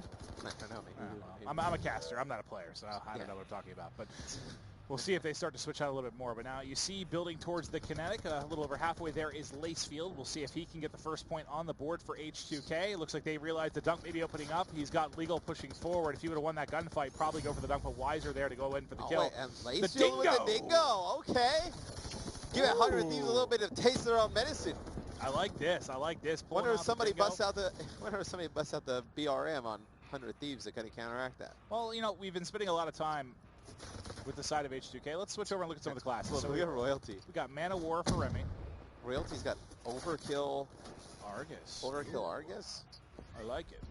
Actually, I don't know. He may have picked that up because it didn't show up that he had Overkill. No, actually, he doesn't have Overkill. Shakes. The Man of War Varix getting it done, picking up 2, trying to open up things for 100 Thieves. You know, they're on a bit of a spree right now in Uplink. They were able to win 1. Which I guess for them we'll call a spree. Let's see if maybe they can pick up another game here. So far, have the early advantage, leading by 2, leading 2-1. And the BOA seems like it's actually a pretty nice sight. No, it is. When you look at it, I mean, it's very similar to like a reflex. Very similar to your reflex. It just gives you like a little notification when there's a guy there. Yep, it's about the difference to it. You have 2 down for 100 Thieves, make it 3. Royalty now last alive. No Argus in his back pocket to deal with the pressure that is now coming, so we'll switch to the opposite side. It's going to be Heatwave available for Fizzerp, and they're trying to push forward here, trying to make a play. Gets around the edge, goes for the 1-point toss, and it is through. So H2K now tying it up. It's going to be H2K trying to get control of the 100 Thieves base. See Fizzerp trying to wrap around the back. He's not able to do it. The Dingo, not a great gun to have in Grave there. It's a very The Dingo's always a good gun to have wherever you are, Matt. It's a very close quarter area. It's not a good situation to fight with the Dingo. And now you see Legal going to toss the drone down, play for some mid-map. He actually gets the spotting there of the BOA site. Makes it a little bit easier to take that player out. Legal trying to get some shots in, not able to pick it up. We'll get back to Fizzerp now. He's fighting around mid-map. Looking for more. 2 pushing outside a barn. Shots with the Kuda on point, but not enough to finish it up. He has a teammate there to trade it out who's able to find 1 before ultimately falling. 3 down now for H2K. Maybe a chance for 100 Thieves to tack on more here before the half. Yeah, you see it's going to be the drone back at mid-map. 100 Thieves trying to put the pressure on here. Aches getting up to the B steps and just trying to put down shots. And you see Aches getting towards mid-map. He's going to drop. And now you see Johnny trying to just play some defense here as 100 Thieves needs to get back towards their base. And they're going down the B street with the drone is H2K, and they have a chance to get a 1-point throw off. There goes the 1-point toss. The bounce is no good. There's still 15 seconds remaining, but nobody left to apply pressure here. So this should be going to the half. I don't think you have enough time for the 1-point toss, but maybe 7 seconds. He might be able to get there. Might be able to get to front grandma's. I take it back. He's going to have the opportunity here for the 1-point toss. It goes up. Is the bounce good? No, it's not. No, it is not. That was a little bit deep. You usually got to be a bit closer to grandma's. But, I trusted in the arm strength of Aches. You saw, his picture there. He looked like he was ready for that UFC fight. He's got the distance. Yeah. He's like a younger looking Tom Brady. Who, Aches? Yeah. You seen Tom Brady? Yeah, he's a dream. You seen Pat? Also a dream. I love me some Patrick Price. Yeah, so do I. All right, well, Royalty now 4-12. It's a good start. It is the opposite of that. Let's get over to Johnny now. He has a scythe available here. They're going to be fighting. And scythe could be a pretty big play. We'll take a look at what he's got on taking down middle or the goal. Rapid fire and stop. Lacefield actually opting for awareness here in uplink. Interesting. Just quite odd. Well, Legal in H2K now pushing out this back street. They're going to use Camo. You know how important this is. You got to get points on the board when you're using it. And there it is. Lead now for H2K. Can they keep it going? Also finds one more. You got 2 down for either side at mid-map. And pressuring is Fizzer. So he's in a good position here to get something done. But he falls to the player behind. Lacefield back to trade that out. The continued aggression from H2K making it difficult for 100 Thieves to get anything going offensively, Matt. Oh, it's been near impossible for 100 Thieves outside of those 2 1-point throws to get anything going offensively, but you can't get anything going offensively when you have a guy at 5 and 14. I mean, running a VMP overkill shotgun, like you're not going to get many opportunities. I mean, this doesn't seem like the most proficient map for a shotgun. No. I mean, I understand the LMGs, quite a few ARs, but we haven't seen him really get anything done with it yet. We'll switch over to Royalty in a little bit and see maybe where the struggles are coming from. But now it's H2K on the defense. It's 100 Thieves' chance maybe for the counterattack. There's one player leading the way in Barnes. That's Remy, but he falls. So now Johnny's got to deal with everything. He's got Scythe, but not in a good position to really pop it. And now everyone coming off a respawn again for 100 Thieves. Nate's trying to get control of this broken building. You see there's a few kills in favor of 100 Thieves. They just need to get this player out, and it's going to be an HC from Fierce to the face of Aches, but it's going to be Royalty able to pick up that kill. Remy's going to grab drone, and he's going to miss the 1-point throw. You gotta make that. That's an easy one. And that wasn't intercepted or anything. He just missed it off right, I believe. But Johnny has now pulled out the scythe. Let's see if he can pick some up. He used about half of it. Then he's going to reset it as he picks up the drone, tries to toss it to a teammate, which is Aches. Now Aches has Camo. This might actually be the dunk. All this could have been a planned play. Remy missed on purpose so they could get the dunk in the lead, clearly. No, not the case at all. What happened there is Remy By the way, I apologize to Royalty. Yeah, he's turned it up. Royalty was 4-12. I look back at the scoreboard, and he's on an 8 streak, and he's even. Yeah. Oh, he's gone massive here, and still searching for this one player. Not able to pick him up. That would have been for the Cerberus. That actually would have been a pretty big What's insane is that, you know how quickly that happened? It was his last death where I said, we'll go back to him and see where he's struggling. Since I said that, in the 45-second span, he killed 8 people. Yep. That's pretty quick. Well, once you get in towards Grave and Church, and you're able to get into that area, you can really do some nice things. Well, you see why he's heating up now. BMP destroying everyone. Finds 2, not able to locate a third, but you've got Johnny mid-map. He's able to get the drone. 100 Thieves maybe winning back-to-back uplinks. They found the recipe. We're looking for a white Christmas. They found the recipe to win uplinks. Apparently they did. You got Kinetic. They can't get it off. You got to put points on the board there, but not able to do so. And now H2K may finally have a chance to attack as they've actually been under a bit of a flurry here from the 100 Thieves side. I think H2K will settle for this 1-point throw and then get the tie and then try and go for the 2. And actually, I'm completely wrong. Did you see the people in front? Oh, they just want to bully their win. Everybody. That works Legal picks it up with Camo. He gets a 2-point play. Well, they realized they had 4 people there versus 1 for the most part, so just move the drone as far as you can and then turn it into the dunk. And now they're trying to fight at spawn, but the problem is 2 have overextended him in map, so Fierce has got to deal with them. He's able to deal with 1, trying to locate the second, can't do it, so that's a big gunfight win coming in from 100 Thieves. But now you just have Johnny back in the base. Mana War with the Varix. Let's get to the drone carrier in Lacefield. He goes over the top. Is the bounce good? Nope, it's intercepted and caught by Johnny. Not sure if that would have been on target, but it looked good to me. Are they able to clear this before... Okay, so they do get the clear out because it was still in a pretty dangerous... No, it still is in a dangerous position. They're wrapping back. They have streaks to work with. H2K may be able to grab this. H2K is able to grab this. They never actually got it off. It sticks onto the edge there, and this may be another one-point opportunity. It's up. It's over the top, and it is good for H2K. The clear falling just a little bit short. It's falling apart for 100 Thieves. The HC around the corner. Lacefield's able to pick up 1. He backs out.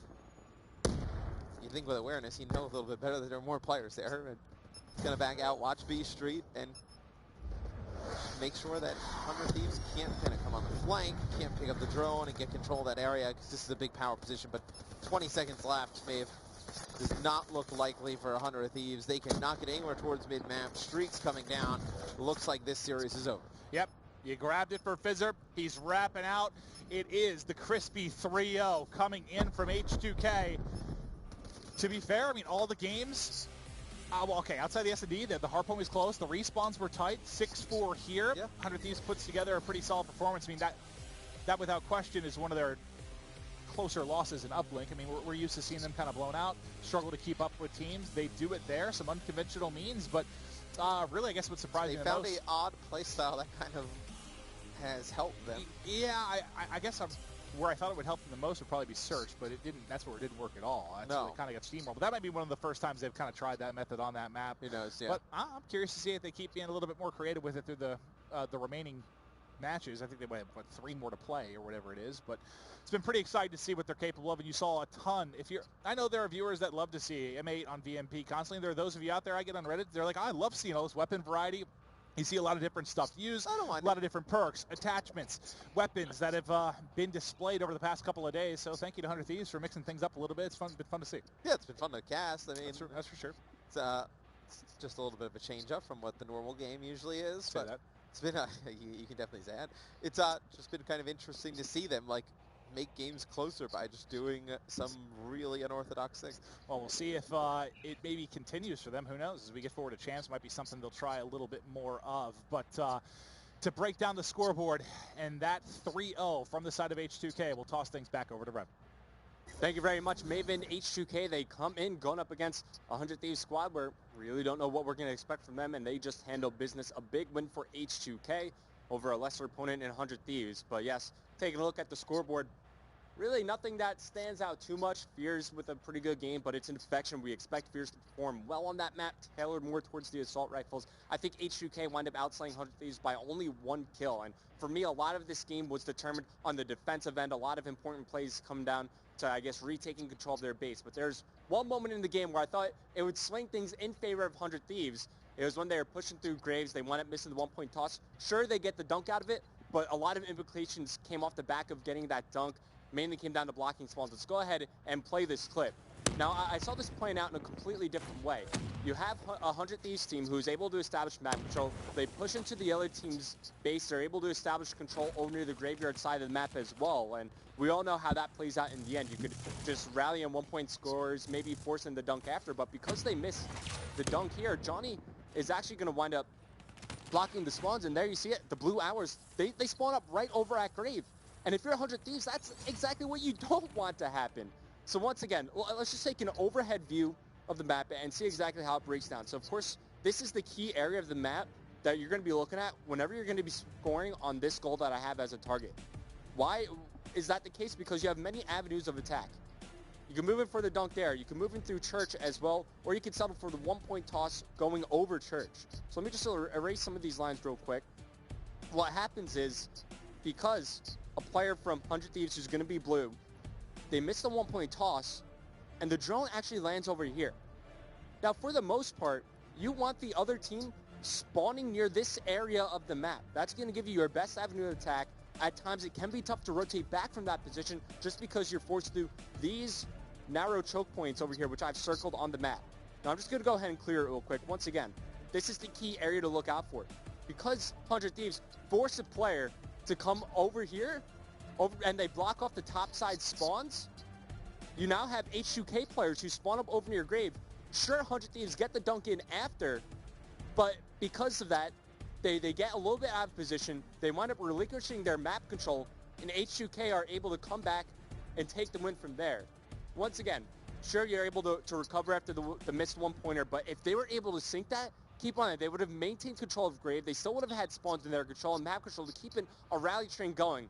But yes, the uplink struggles of 100 Thieves continues. But guys, that was only the first match of the night. We're going to be heading to a quick commercial break. When we come back, more action from the Call of Duty World League Pro Division here in North America, presented by the PlayStation 4.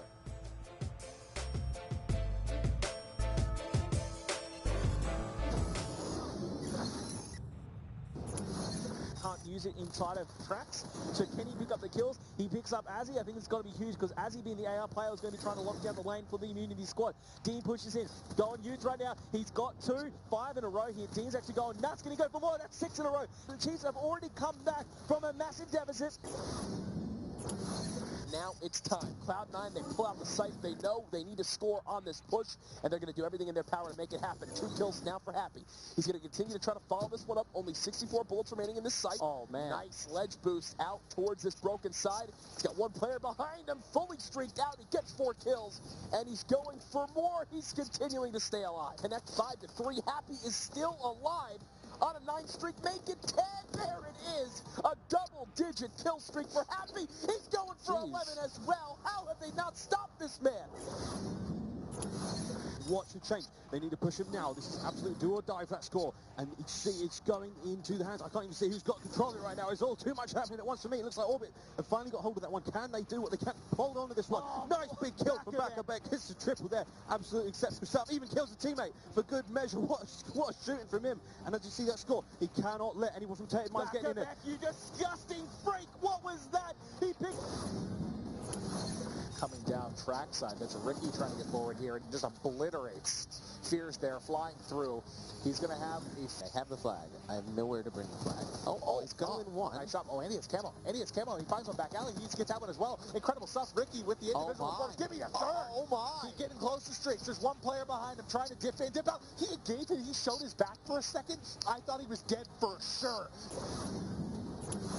Ooh, that could have been working, but no, Vortex battles back to over 3. He's gonna go. Oh my god! No, I think that's the difference between us and the lower teams or any other team is the fact that we look at each other as equals, basically. Like, nobody looks to me in the team and goes, oh, you know, Buzzer is the captain. You know, it's the same with all the rest of my team. You know, I look at all of them as an equal. I don't go, okay, I'm the captain, you shouldn't be listening to me. Somebody makes a call, gut instinct, we go with it.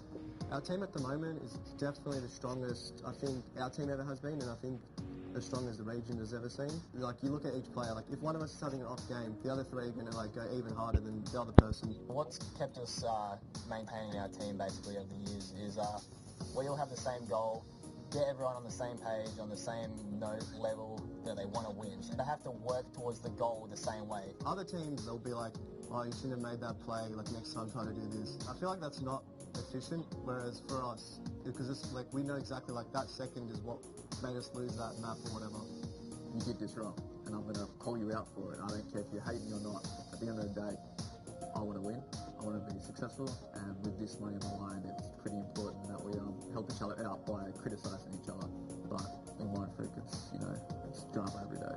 There have been times where I've taken stuff a bit too personally, like we have our little fights, but I sleep on it, the next day I'm back to normal. People tell internal issues, like, is that really all that's going on in your team? Like, you should see the stuff going on in our team. You wouldn't survive a day. Like, you've got no chance.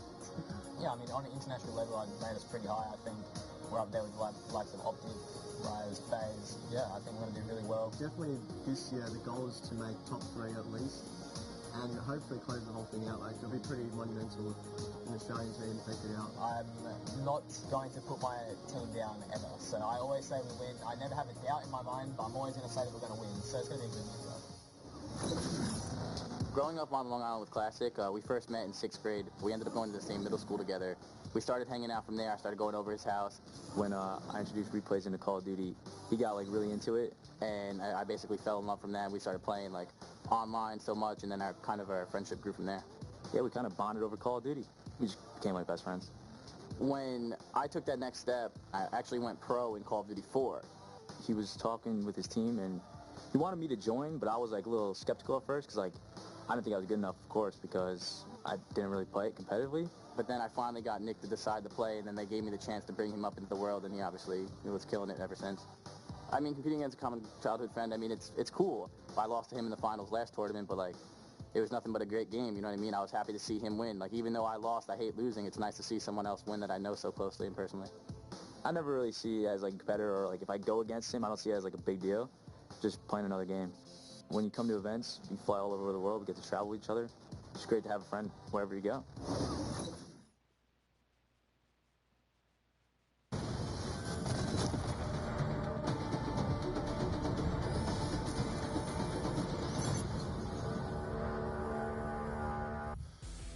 Ladies and gentlemen, welcome back. Our first match was a doozy as H2K is able to get the 3-0 over 100 Thieves. Now, as we get going forward here, we're going to be going with DT versus Elevate. Elevate, a team on the rise. They have the second place finish at Anaheim. They've been playing spectacularly.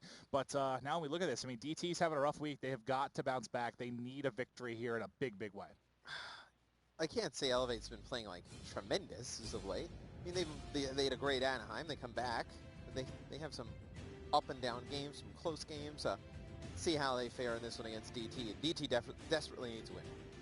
I'm going through, make sure we've got our team side set up before we hop in. But let's talk a little bit about this Elevate side. You know, let's talk a little bit about for you. What's been working for them? What hasn't? What do you like about this squad? Well, I think obviously in stage one, their search and destroy was their strong point. It was their backbone. Nagavan, like best S&D player, you know, arguably in stage one. I think he probably was. He has not been a guaranteed win for them as much here in stage 2, which is scary because they're not great at hard. Well, he's been struggling in hardpoint for sure. Right, too. And they're great at games like 3 and 4. Like they're pretty good at 3 and 4. Like they have a above 50% win rate in uplink, and then CTF is their best game statistically. But it's like if you don't win those first two, you know, you put a lot of pressure on yourself to take one of those 3 and 4s, and then even force a game 5. It's not a great situation to be in. Well, let's talk a little bit now on the other side of this matchup. Dream Team, what do they need to do to get into the top 8 here for the Stage 2 finals? We're so close. Really just, a week left to play. Yeah. 3 matches or so for these remaining teams. They need some more consistent play out of Cinder and Diabolic, but Killa is a big factor yesterday. I think if they can get some good games out of Killa, I think this can really be a difference maker for the squad. Yeah, Killa needs to come up big for the squad. We've seen, I don't know, I guess hit or miss. Like, there are games where he comes out and looks like he's ready to be the lead slayer for the team, pulls out that Man of War and just drops 40+ and completely dominates. But when he's off, they need somebody else to pick it up. And, you know, when Cinder's there to pick up the slack and has a pretty good series from a slaying standpoint, they seem to be able to hang with just about anybody. When Cinder's not there to back it up, and it seems like it's just sort of the Chino Diabolic party at times with regards to just slaying around the map, they do struggle a bit. That's how it does feel sometimes, where it's just like Chino just killing everything, Diabolic, like, for the most part, in hardpoint. It almost reminds me of when I would watch, I want to say almost like TK in stage 1. Like, you would see Goonjar kind of going off, dropping 35+, and then you're like, where in the world is a secondary slaying come from? Somebody has to be like a secondary slayer It's crazy when you even make that comparison, because, like, Goon goes to TK, Goon goes to Cole, and, like, he hasn't really played that well. Well, it's just different. Like, you were so used to seeing him kind of carry the slaying load. Like, he had the most kills, it seemed like, in every single game for TK, unless Neslo had a good series. That's how it kind of felt.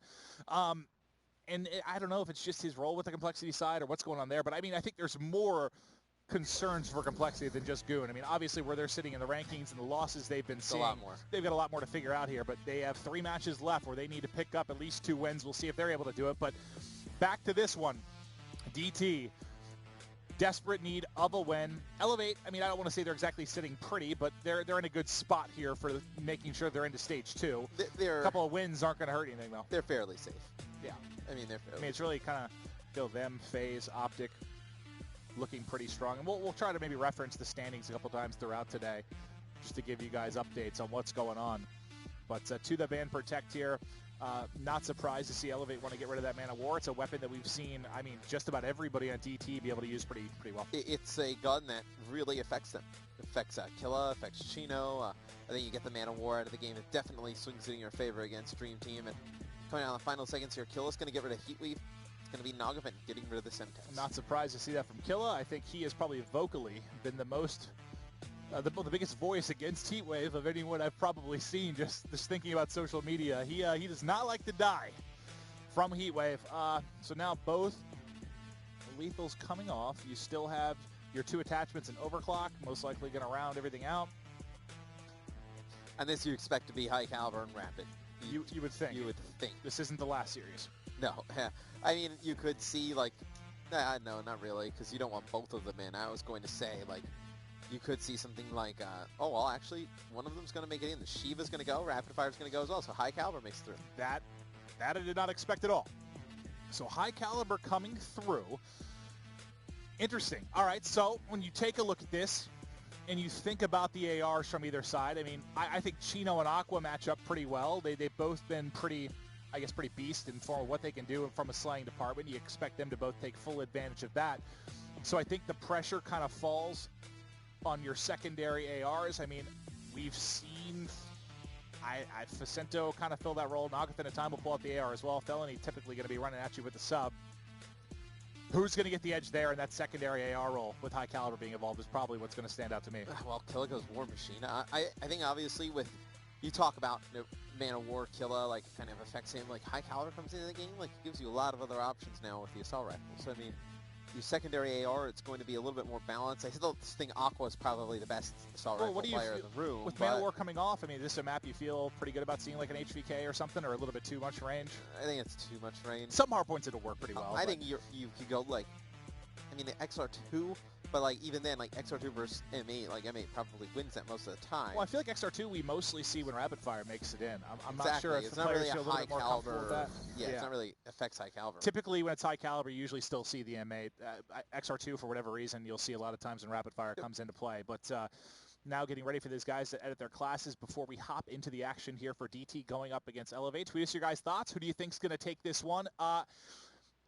If we go by statistics and what I expect from this matchup, you got to kind of pick Elevate here. But at the same time, I feel like anytime I doubt Dream Team and I pick against them, they come out and shock me because they're as two-faced as it comes sometimes. I'm going to look at Revan's face and just see if he agrees with me. Like, if DT takes game 1, which is the Fringe hardpoint, Hunted, Search, and Destroy, this one I think DT can take, right? You kind of, I mean, Elevate hasn't been fantastic in Search and Destroy. I'll mimic Revan's faces so people can see what he's doing. And then Infection Uplink, we've actually seen Elevate lose this before when Aqua had like a 50-kill game. It's like that's one that, you know, the Man of War makes it in. Like, you know, you can see Dream Team potentially taking that one as well. So I don't think this is as heavily favored as Elevate as some would say. Yeah, and like that, where I think Elevate struggles in something like an Infection Uplink, when you hear Nagafin say it, they play very individually sometimes. The objective focus can be a little off. They all kind of focus on slaying, doing their own thing sometimes. I mean, it came right from his mouth. It's true, and it works for them a lot, but I don't know that works against a team like DT very well, because I think that's actually one of DT's strong suits, especially in Uplink. They're very good at playing around each other. They're very good at playing around the uplink. I mean, they're not the most skilled foursome in our 12 teams in the CWL at all, but they still can beat teams, and I think a lot of that usually comes from, I don't know, the teamwork. Yeah, well, they have fantastic teamwork. They're all pretty selfless players, so I think you can see the guys on DT definitely take that uplink if it goes into question, but players editing their score streaks, it'll be Fringe Hardpoint yet again to kick things off here. And Maven, you got a prediction on this first one? Fringe Hardpoint. God, this is almost impossible to pick because, like, I want to say Elevate, but Elevate always disappoints me on a Hardpoint. But, oh boy, with High Caliber in, I'm gonna go DT. I'm gonna go DT here. I see Revan getting some notes for us here. I hope he's bringing together some stats. Maybe we can take a look. It's funny though because yesterday all the stats he threw at me, it's like the opposite team was winning when you would expect that. Like, right. Oh, this team is 3-1. The other team's 0-17 here, and the 0-17 team pulls out the victory. But all right, let's get right into it. Is there anyone maybe in particular you kind of want to start off with? Actually, you know what? I'm gonna choose Forrest. I'm gonna go with Cinder because I'm curious to see how he's gonna do in that AR role. I'm gonna see how many ARs we actually have. So Chino has one, Cinder has one. Killa hasn't spawned in yet. You have 3 ARs on the side of Elevate, and you have 2 on the side of DT. So let's see maybe how that affects the opening. And Killa is just going to go with a loaded up VMP. So 4 attachments on the VMP, 1 flash, no perk 3. So you see right off the bat, it's going to be DT getting 2 kills in your feed. Cinder just trying to lock down the mid-map here. Let's see if Cinder can come up strong here. He has about 18 players to shoot at. Able to get some shots and look a little shaky, not able to connect there as he gets gunned by Nagafin. And then we'll look at the other side because, you know, talked about Naga a lot of times where he can be, he'll fill that secondary AR role if needed. He really fills every role his team needs him to. He started out 5-0. They had 3 ARs off the rip, make it 6-0, 75 off the Lightning. Naga, I'm sorry, I doubted you. You've had some rough hard points, but it looks like you're ready to really go off here. And he's going to back up, try and earn these streaks and control this spawn for the Elevates side. And you see from Killa, Nagavin playing his life pretty well here. He's going to try and just have Pacento bait for him and then go over the top and try and pick up these streaks. He gets only an assist there. Knows there's one player behind the car here. They're able to pick it up, and he gets the hard point secure, so that is going to earn him the score sheet. Well, good, because I felt I was like getting nervous. It was making me tense. Just he was so close to getting so many kills, but was just picking up assists, wasn't able to finish him off. But the points in the hard point are enough to get him in. It looks like he's already using the Lightning basically off the rip. Is he going to use anything else to clear here? It looks like he's going to decide to maybe use the L-Car M8 combo to try and break in. There he finds one. It's actually done with his fist. Can he find a second? He's tagged up, but not able to do so. So that's Chino holding down in front. The Psychosis coming in. He's pinched from behind. Chino not able to hold on. This one's basically tied. You can see he's spawning out now, but with 20 seconds left, I mean, you're basically going to give up, set up here for Grandmas. It's very interesting how gun, perk heavy Cinder and Diabolic are, and then how much emphasis on gun attachments the guys like Chino and Killa put on. All right, we'll take a look at it. Revan did give us some stats here. So DT is currently 1-1 on French Hardpoint. Yeah, see, it actually kind of goes in what I potentially said, right? Where this one, you know, DT's 1-1, like they're not great at it. I mean, Elevate's. I'm not sure if DT played it twice and Elevate's played it 5 times. Yeah, but all right, okay, they got a little bit more practice on it. Sure. Yeah. But this is a map that, I mean, if you're in scrims, this is a map that's probably played just about every time. Pretty much. Play through. Hunted Search and Destroy, DT's 2-2, and you got Elevate sitting at 1-2, and then the Infection Uplink, it's one that Elevate has struggled in. They're 1-4. So these first 2 maps are big for Elevate. All right, well, we'll stick with Nagafin for the moment. He's the only one positive, really, for his side here, but they've got a nice lead developed. Is about to push it out to a 30-point advantage. They've dominated here in Grandma's thus far. They've held the spawns and completely shut out DT. DT hasn't even come close to really touching it here. One player that was pushing around the back to pick up a kill was Diabolic. I have highlighted, but that's a little late here to at least pick up kills to force into Grandma's. You're now just thinking about that transition over to track. So let's see what Chino's able to do from the front. He's going to lose. That's 2 gunfights lost around Globe. That means the guys in the hardpoint are about to get pushed in a big way. Killer trying to be set up here. He's prone, trying to look forward. That's a Tempest coming in. Let's get over to Felony's point of view. He's got a 4 streak here, 3 streak for Naga, 5 streak for Pacento. They're all going off, but you need to connect with the Tempest. 1 remaining shot, misses, whiffs, but somehow, how is he still alive? I don't know. He was able to pick up just 1 kill after the Tempest goes away. It's going to be Naga jumping into the hardpoint. He gets taken out from the side, so DT able to control it for the time being, and they're spawning Elevate out. This is where DT can make up a lot of time here. And I tell you what, DT makes it close going in the second half. It's pretty impressive because they have not played very well here. Well, 3 down now for Elevate. It's Aqua trying to come from behind. He's going to get cut down almost immediately. So we talked about Cinder needing to turn up. He's on a 3 streak now, and he wants to get it done with the Tempest. Can he find some kills? You just see the head back there. It's a scary gunfight to take. You don't want to lose this Tempest so quickly. He hasn't been able to connect on anything. He's getting pushed, running away. The whole Tempest is gone, and there is nothing to show from it. We'll see. Cinder trying to push towards the hard point. It's going to go back towards the center, but DT not able to hold on to that tracks for the extended period of time. That's what we really needed to see them do if they were going to make a big comeback into this hardpoint game. You see Felony set up at White Truck. He's going to put down some shots, wait for his teammates to spawn up, and then they're all going to try and push in together. He gets taken out, though, before his teammates can make a move. And now you have Pacento with the Purifier. We'll see if maybe he uses this on the next hardpoint. Maybe he saves it all the way till we get to Grandma's. I'm curious how we may see him use it. And then you do have the camo available for Naga, but he gets pushed almost immediately. All right, right, so I'm trying to see who's struggling. Maybe we can see what's going wrong for them right now. I mean, Diebach not having the best performance, but honestly, no one's really standing out too much. Pretty good, solid team effort from either side. DT still alive and well in this one, trailing by 26 points. You have 10 seconds left on the rotation. Let's get over to the side of DT and Killa as he's going to be busting out the War Machine, ready to go here as the pressure comes in. There's one, there's two, that catches him on. Give me three. This might be the most successful War Machine we've ever seen in the history of Black Ops 3. I actually was just going to say that. I was like, that is the first really successful use of the War Machine we've seen. And unfortunately, they're spawning 5 feet from the hard point, so right after he gets those kills, they're able to flood in. Yeah, but still, 3 big kills there from Killa. Now buys them some time at the beginning of that hard point. Now DT just needs to break in. You're going to see Chino come in. He's going to pick up one. Looks at that back box. Not able to get that player, but it's going to be his teammates flying in. And Nagapin, the last one remaining here, as Sender just needs to kind of play his life and wait for these guys to push in. Doesn't need to push him right away in. They just stacked on top of each other. They just stacked on top of each other, both those players. Sender and Killa just stood directly on top of each other, got collateraled by Naga. Now let's see what they can do as we start to rotate over. It's going to be the HC coming in from Chino. Going to try and clear out probably somebody in the back here. As you saw his teammate fall, I was Aqua, I've highlighted, they did pick it up. So he's just looking for a kill here to try and give them the spawns. He's able to hunt one down. And now on X-Ray, you can see there's a couple players. They still haven't opened up the back yet, but Chino may be able to do it. What was that headshot? That is what you get when you got high caliber on your M8. Oh, I'm sorry, Facinto's here with a wall of flame. High caliber's not going to help you there, buddy. Yeah, it's a big play there by Facento. It looked like DT was able to get back in that area. They were going to start controlling the spawns. They started to flood into the hard point, and the Purifier just goes big for Elevate. How much time can they hold on here? Because DT has managed to bring this one basically back to form. We're looking at a pretty much a tie game right now, but 30 seconds left. If Elevate can hold on to this time, they're going to be right back out to the lead they've enjoyed for most of the game. Yeah, and it's a blown opportunity for DT. I mean, DT takes the lead at auto. They're getting control of Grandma, and they let Vicento get in there with the Purifier and take most of the time. Now, you're going to look at DT yet again. Can they make this line up over at Trax? Well, we'll rotate over towards Trax. Is the team doing such a good job of pushing them out? Vicento wasn't really involved in the action whatsoever.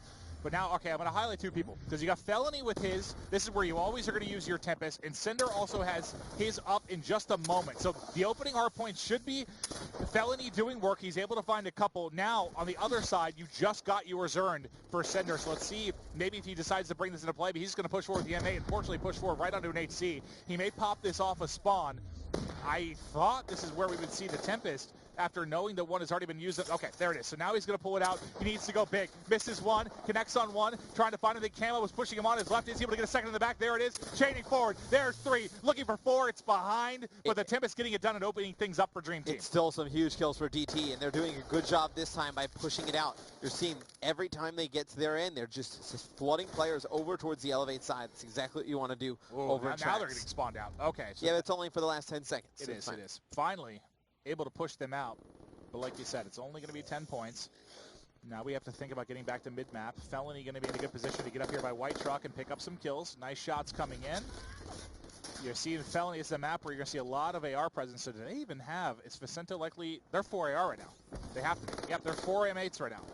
Which you don't see all that often. They did have Vicento run an SMG for a large majority of the game, but it seems like he's actually no. I believe Vicento's probably still with the SMG. Well, okay. See, so he picked one up. I was gonna say, I was like, I've seen him run. Yeah, he picked up the M8. He's had the. Well, usually you'll see Vicento and Felony the whole time. Usually you'll see Vicento and Felony. But when I saw Felony have one in hand, I switched over and saw another M8. I was like, all right, what's the plan here, boys?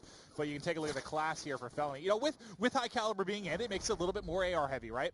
You usually might see an extra one added to the mix when it can make that much of a difference, but Elevate still trying to put this one out of reach. They're ahead by 35 points. DT still very alive and well here, as long as they can get a solid hold when we start to move over the yard. They've broken into mid, but now with 5 seconds left, not going to give you much points. Unfortunately, you're going to have Vicento here ready. Doesn't matter. They're able to break through. Who else is remaining to hold it down? It's Cinder trying to get him, but you can see 4 red silhouettes there as they're trying to fly through. Elevate looking to close this out here. Yeah, Elevate's just done a fantastic job of just flooding those players inside of the hard points for DT. And see Aqua's just killing everything here. What is... Clones, War Machine players. HC, no. He gets fully streaked out as well. So Killa's first War Machine was great. His second one involved a team kill and then be picked up by Aqua.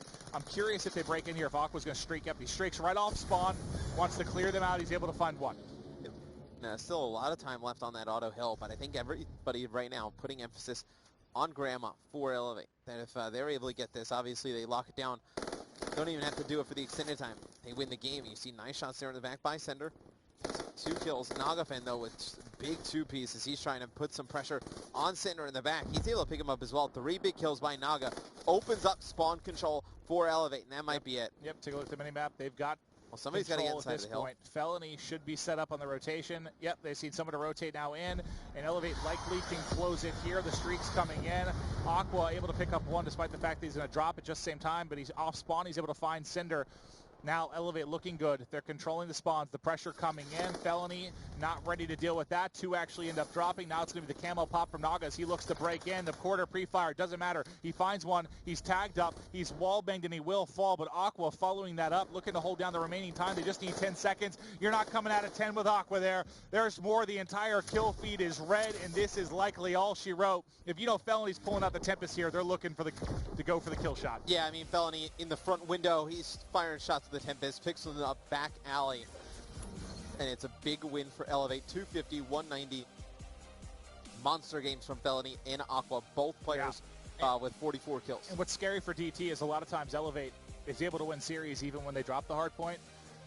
So you got to think right now you're feeling pretty good. But remember, this is an Elevate team that through all of stage 1 and 2 has only 3-0'd a team once.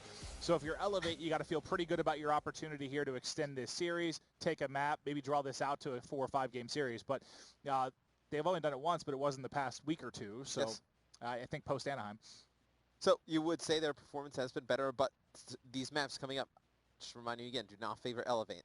They're 1-2 in Hunted Search and Destroy, 1-4 in Infection Uplink, 0-1 in Stronghold CTF, and then at the end, if they do make it a Game 5, they're 2-0. On the Fringe Search and Destroy. Yeah, I mean, if you go by this statistically, kind of, I mean, it looks like you'd be probably going to a Game 5 for an Elevate win. Yeah. But as we learned yesterday, things rarely break down that way. Right. But it's still nice to see how these guys pan out as we look through their previous records. But now to break down the after-action report and some of the big plays in that Game 1 Fringe Hardpoint, we'll toss things over to Rev. Thank you very much, Maven. It was a 60-point win there for Elevate in map number 1.